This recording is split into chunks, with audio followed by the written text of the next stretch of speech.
आमच्या जुन्या रमाला आशीर्वाद द्यायला आलोय.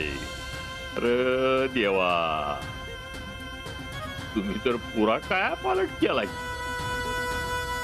आता जाधवांची सूनबाई होणार म्हणल्यावर आधीचे उडालेले रंग परत आलेले दिसत आहेत चेहऱ्यावर, आणि चेहऱ्यावर तेज बी आले बर का. आता मात्र जाधवांची होणारी सून म्हणून शोभता बरं का तुम्ही. धन्यवाद. रमा काय आहे की आम्ही तुमच्या आनंदात आनंद मानतो, पण तुम्ही मात्र कायमच आमच्याबद्दल नाराजगी दाखवता. एवढं तुरुंगातून आलो आम्ही, पण भेटायला सुद्धा आलं नाही तुम्ही. कसं आहे ना आबासाहेब, त्याही पेक्षा महत्वाची कामं होती मला. कामावरून आठवलं बघा. जाधवाकडचं काम सोडलं तेव्हा हा आबासाहेब तुमच्या मागे उभा राहिला. माझ्याकडे काम दिलं मी तुम्हाला. आता त्याची परतफेड करा असं म्हणणार नाही आम्ही. केलेल्या उपकाराची जाणीव तर ठेवावी माणसानं. जाऊ द्या, तुम्ही विसरलात. मोठा आहे म्हणून प्रेमानं तुमची चौकशी करायला इथं आलो. आता लग्न होणार आहे तुझं म्हटल्यावर जरा आशीर्वाद द्यावेत.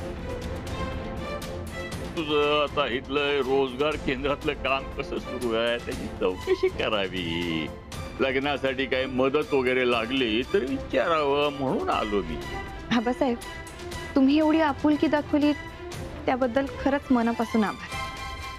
पण मला तुमच्या मदतीची गरज नाही.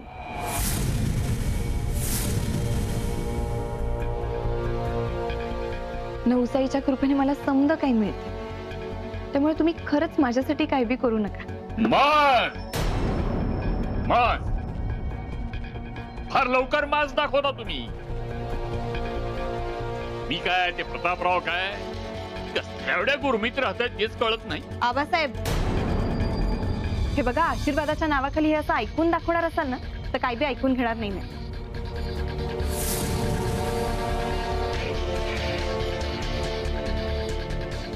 तुम्ही मला काम दिलं होतं याची आठवण करून दिली, पण ते काम मला मदत म्हणून नाही तर जाधवांना शह देण्यासाठी दिलं होतं हे मात्र तुम्ही विसरलात.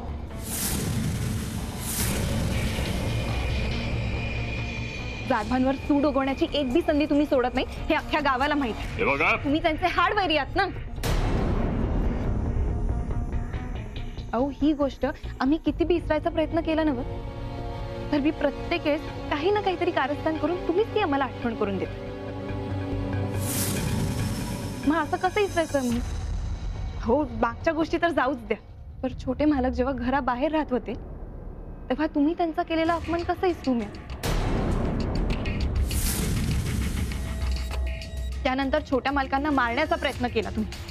रावसाहेबांना घोट्यात अडकवलं आणि हे समजा इसरायचं म्हणताय. तुमच्याशी चांगलं वागू असं म्हणताय. अहो, कशासाठी?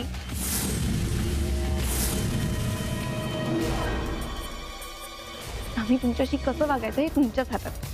त्यामुळे आता तरी सुधरा, नाहीतर त्याचे परिणाम वाईट होती ना.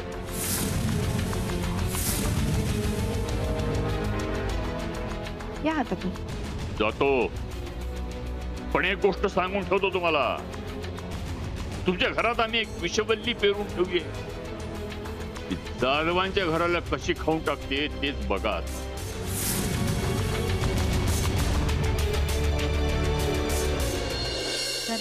मी आमच्या नेहमीच्या साडीवाल्यांना बोलवून घेते, हा, म्हणजे साड्यांचं जे काय ते बघून टाकूया. हो तेजू, तुला जर काही वेगळे कपडे हवे असतील ना तर ते तू मुंबईला जाऊन बघ. हो, ते मी बघणारच आहे. आणि आता मी नाही ह्याच्यात लक्ष घालणार, तुझं काय ते तू बघ. हो आई, तू अजिबात काळजी करू नको. मी आणि रमा मिळून हे सगळं बघणार होतो. आणि या वेळेला मी रमाच्या चॉईसचे ड्रेसेस घेणार आहे. तिची चॉईस पण खूप मस्त आहे ना. अगं हो, आणि आमच्या खोळुसकर सराफांना बोलवून घेते. त्यांच्याकडे खूप छान डिझाईन्स आहेत. रमाच्या आवडीने सगळे दागिनेही फायनल करून टाकू आपण. आलेच. अगं सरला, काय झालं? काय नाही जी, या सगळ्या गोष्टींपेक्षा ना रमा या घरात येणार आहेत मालकाची सून होणारे हा सगळ्यात मोठा दागिना आहे तिच्यासाठी. तुमच्यासारखे प्रेमळ जीवाला जीव देणारे माणसं तिला मिळणारे हे खूप महत्वाचं आहे. असं रमा पण चांगली सून होणे घर सांभाळेल. अगं मला माहितीये ती हे घर खूप छान सांभाळेल आणि मी रमाला मुलीसारखं सांभाळेन. तू नको काळजी करूस. त्याच्याबद्दल शंका नाहीच आहे मला. पण रमाचं काही चुकलं ना तर हक्कानं का अंधारात तिचा तिला समजवा. रमा प्रेमळ आहे जी, सगळ्यांना जीव लावते. अगं माझं भाग्य आहे की मला रमासारखी सून मिळते. मला अजून एक चांगली गोष्ट कळली तिच्याबद्दल की जुनं सगळं विसरून सगळं नव्याने सुरू करायचं. इतकं सगळं होऊन सुद्धा तिने स्वतःच्या मनात आमच्याबद्दल कधीच आक्कस धरला नाही, कधी आमचा तिरस्कार केला नाही. रमा मनाने खूप मोठी आहे. आमचं भाग्य आहे की आम्हाला अशी सून मिळाली. अगं काय घसरला तू?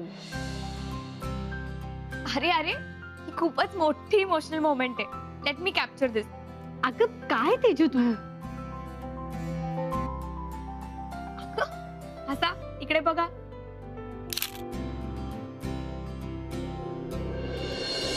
बाय. अहो पण तुम्ही त्याची काहीच काळजी करू नका. अहो तुम्ही म्हणाल अगदी तसं झालं. बरं ठीक आहे, मी ठेवते. मावशी ऐका समजा जणींनी, आपल्यासाठी एक आनंदाची बातमी आहे.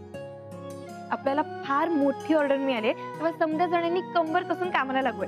चालेल ना? होय, आम्ही समजा दिन तयार आहोत. तू फक्त सांग काय काय करायचं आहे आणि कसली ऑर्डर आहे. हो 500 किलो लाडू आणि शेव बनवून पाठवायचे. 500 किलो करू की? मावशी फक्त एक गोष्ट आहे, ही ऑर्डर ना आपल्याला परवापर्यंत पाठवायची आहे. नाही मला कळतंय फार कमी आहे आणि म्हणूनच मग आपण 2 दिवस आणि 2 रात्र असं काम करूयात. म्हणजे त्याची तयारी ठेवाल तुम्ही. नाही आता घरी गेलात आणि आराम करून परत आलात ना तरी चालेल. मी अभि पुन्हा रात्री येईल, मग आपण कामाला सुरुवात करूयात. चालेल ना? होय चालेल. रमा तू परत आलीस ना, आता रोजगार करण्याचा बी फायदा होणार आणि आमच्या कमाईत बी भर पडणार बघ. हो मावशी, हे तुमच्या कष्टाचं आणि मेहनतीचंच फळ आहे.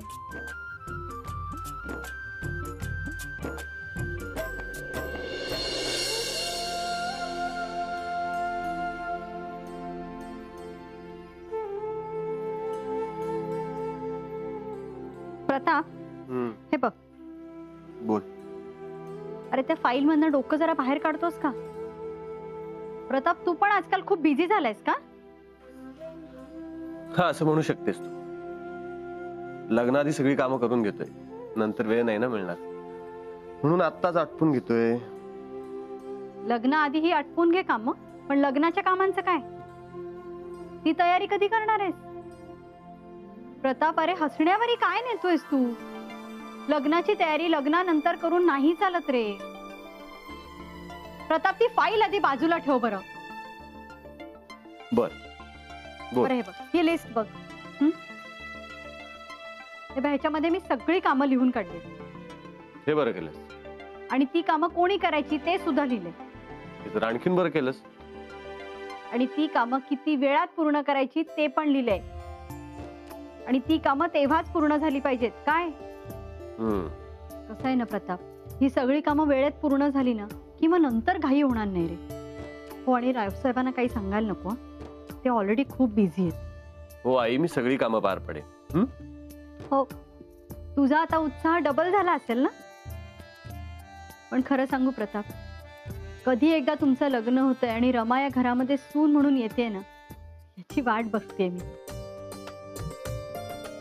तुलाही असंच झालं असेल ना.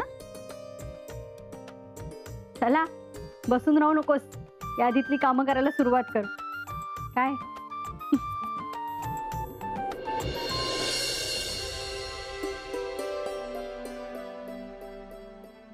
रमा मॅडम आहेत का?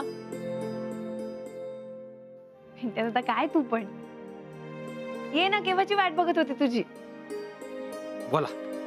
अरे बस तरी, तुला काहीतरी सांगायचं आहे. काय? अरे आपल्या रोजगार केंद्राला ना एक मोठी ऑर्डर मिळाली, तर तो माल पोहोचवण्यासाठी एखाद्या गाडीची व्यवस्था होत असेल तर बघ ना. अगं एवढंच ना, होऊन जाईल व्यवस्था. जेव्हा तुला गाडी लागणार आहे त्याच्या आधी 2 तास मला सांग, होऊन जाईल. आणि आणखीन एक गोष्ट म्हणजे मी इथून जरा बाहेर जाणार आहे आणि पुन्हा इकडेच येणार. का? अरे आता एवढी मोठी ऑर्डर आहे, पण त्या रेल्वे तर द्यावाच लागेल ना. बर. आणि समजा बायकांना इकडेच बोलवलंय, तेव्हा मी अभि इकडेच. घरी माझी वाट बघत बसू नका. बरं ठीक आहे, मी आईला सांगतो. पण तू एवढंच सांगायला मला इकडे बोलवलं होतं? नाही, खरं म्हणजे आणखीन एक सांगायचं होतं. ते आबासाहेब आहेत ना, ते आज इथे आले होते. आबासाहेब? आणि इथं कशासाठी? ते आशीर्वाद द्यायला आले तसं म्हणत होते, गोड गोड बी बोलत होते. पण खरं म्हणजे ना, ते आपल्याला धमकीच देऊन गेले. काय काय नेमकं बोलले काय आबासाहेब? फार कोड्या कोड्यात काहीतरी बोलत होते, पण एवढं नक्की आहे की ते काहीतरी कारस्थान करून आपल्याला परत त्रास देणार. आणि ते सांगायलाच खरं म्हणजे इकडे बोलवलं तुला, नाही म्हणजे मामा मामींसमोर काही बी बोलायचं नव्हतं. त्यांच्या जीवाला पुन्हा घोर लागून राहतोय ना. बरं झालं तुम्हाला सांगितलंस. मला एक सांग, तुमची ही ऑर्डर कधी परवा पाठवायची आहे ना? बाय. रम्या आता तू बघच मी काय गंमत करतो. म्हणजे नाही ते तुला कळलं लवकरच. पण तुम्ही तुमचं काम चालू ठेवा आणि काळजी घ्या स्वतःची. मी निघतो. हा?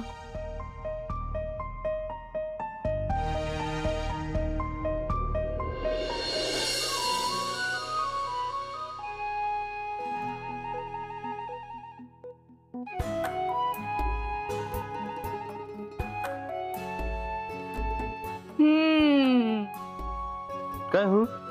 छान सुगंध दरवळलाय. हा तुझा स्पेशल वाला परफ्यूम आहे ना, जो तू फक्त स्पेशल ओकेजन्सला वापरतोस? मग नाही, मग आज काय स्पेशल ओकेजन आहे, किंवा आज काय असा विशेष प्लॅन आहे तुझा? विशेष प्लॅन नाही, काय नाही. हे बघ, मला माहितीये बाहेर जाणाऱ्याला असं टोकू नये, म्हणून मी डायरेक्ट विचारत नाहीये. पण तेजू, तू इनडायरेक्ट विचार नाही तर डायरेक्ट विचार. मी तुला काहीच सांगणार नाही. दादा कसला बदललायस रे तू? गोष्टी लपवायला लागलेस तू माझ्यापासून. असं काही नाही. हो का? मग एवढं विचारून सुद्धा तुम्हाला काहीच सांगत नाहीये, मग मी काय समजायचं? आता काय एवढा तयार होऊन तू पंचायतीत जाणार आहेस का? एवढ्या रात्री तुला शेतीची पक्षाची कामं आहेत का? तुझ्या मित्राचं वगैरे लग्न? मी चुप्प बसणार नाहीये. जर तू मला काही सांगितलं नाहीस तर मी रमाला अशी फितवेन ना की. बघ, मी रमायांना बाहेर फिरायला घेऊन चाल. बस खुश.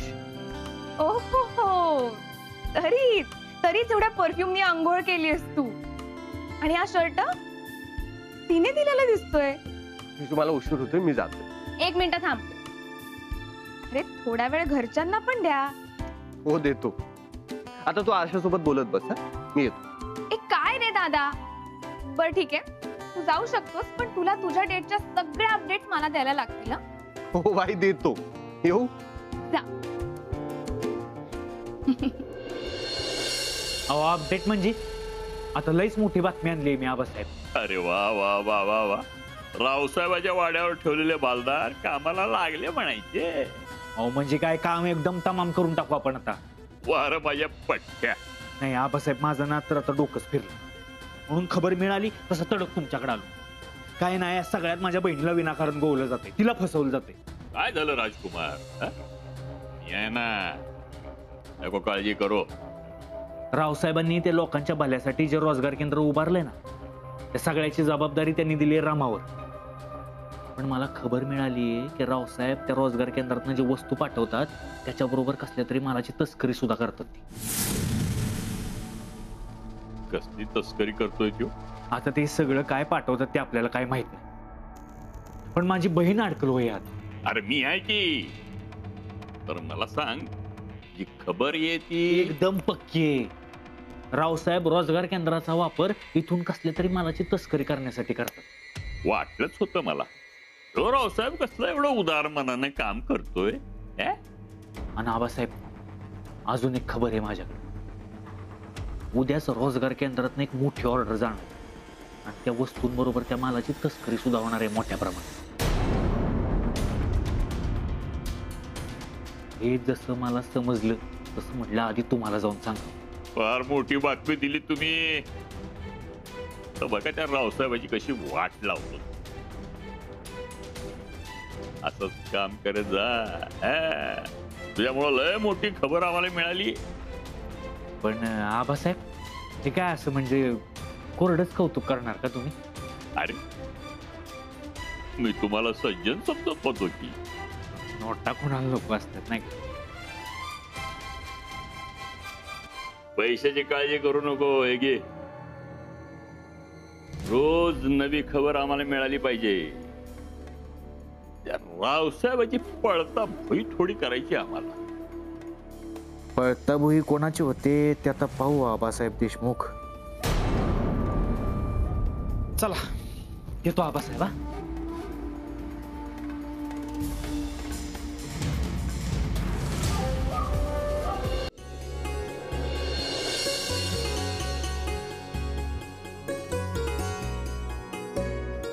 छोटे मालक, काय? आज मला आपल्यासाठी देवीकडे काही मागायचंय. अरे वा, पण मागायची काय गरज आहे? तुम्ही मनात आणलं आणि देवीने ते तुम्हाला दिलं नाही, असं कधी झालंय का? देवी तुमच्या मनातलं सगळं ऐकते आणि नेहमी तुमच्या पाठीशी उभी राहते. खरंय छोटे मालक, आईनं आजवर मला कधीच निराश नाही केली. पण तरी बी आज काहीतरी खास मागायचंय. काय मागायचं रमा? अहो खरं म्हणजे मी देवीकडे कौल लावला आहे ना गं, म्हणून असं सांगता नाही येणार. बर, मग काय करायचं असतं? तुम्ही फक्त हात जोडा, डोळे मिटा आणि उभे राहा. तुम्ही म्हणाल तसं. पण रमा, तुम्हाला एक सांगू? काय? मला माहितीये देवी काय कौल देणार आहे तो. बरं चला, देवीकडे मागणं मागते.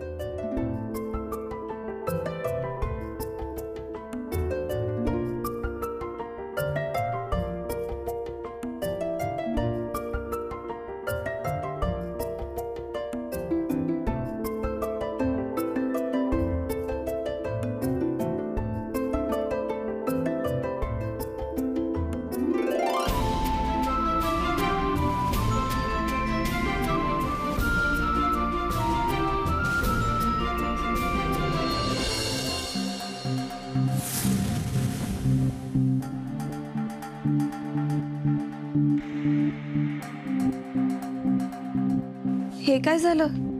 डाव्या बाजूचं पूल पडलं. देवीनं कौल दिलं नाही. पर हा आईने दिलेला काही संकेत तर नसेल ना?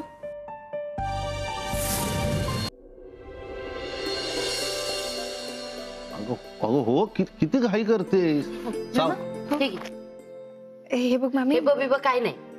मला माहितीये तू खूप घाईतेस. रात्रंदिवस फक्त ऑर्डरच विचार तुझ्या डोक्यात आहे. खाणं नाही, पिणं नाही, आराम पण केलेला नाही. जरा पण घे, खाऊन घे जरा. अगं मामी, पण मी काय सांगते ते तर ऐक. सांग. हे बघ, आता खरंच लय घाई आहे बघ. त्या रोजगार केंद्रात जायचंय. 11 वाजेच्या आत ऑर्डर पूर्ण करायची आहे. आता ती नीट बांधून झाली आहे की नाही, त्याचं पॅकिंग नीट झालं की नाही समजा तपासायचं आहे. खरंच लय घाई आहे ग, म्हणून सांगते. कामं बी लई पडलीत आणि ते बायका आता रात्रभरच्या तिथंच थांबल्यात. आता मी इथं अरे बसून. हो हो हो, कळतंय आम्हाला. तू पण पहाटे आलीस, माहित आहे आम्हाला. गेले 2 दिवस झोपलेली नाही. सांगा जरा तिला. चेहरा बघ कसा झालाय, डोळ्याखाली काळ झालंय. रमा अगं 2 दिवसात लग्न आलंय तुझं. खाण्यापिण्याची काळजी घ्यायला नको का? मामी हे बघ, आता सारखं सारखं नाही नको म्हणायला लावू अण्णा. आणि नंतर येते की मी तिथली कामं झाली ना की घरी येते. चालेल मामी? हे बघ, आल्यावर वाटलंच तर एक काय 4 प्लेटी नाश्ता करते. तर आता मला जाऊ दे. चालेल? जा पण लवकर ये. अगदी लवकर येईल बघ. एवढ्या बोलत बसलीस ना, खाऊन झालं असतं माहिती का? येते येते. अरे का रमा,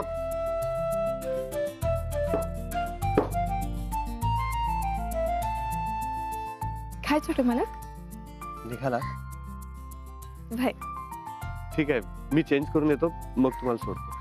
अहो पण तुम्ही तर व्यायाम करत होतात ना? तुम्हाला सोडून आल्यानंतर परत करेन. हो पण कशाला? मी जाईन की. आणि रोजगार केंद्र 4 पावलांवर किती वेळ लागणार आहे? पण कशाला ह्या जाईल. आणि हो, तुम्हाला सांगितलं होतं ना ऑर्डरची कागदपत्र बनवायची आहेत म्हणून, तर त्याच्यावर तुमची सही लागणार आहे. ठीक आहे, मी येतो थोड्या वेळाने सहाय्य करायला. चालेल. मग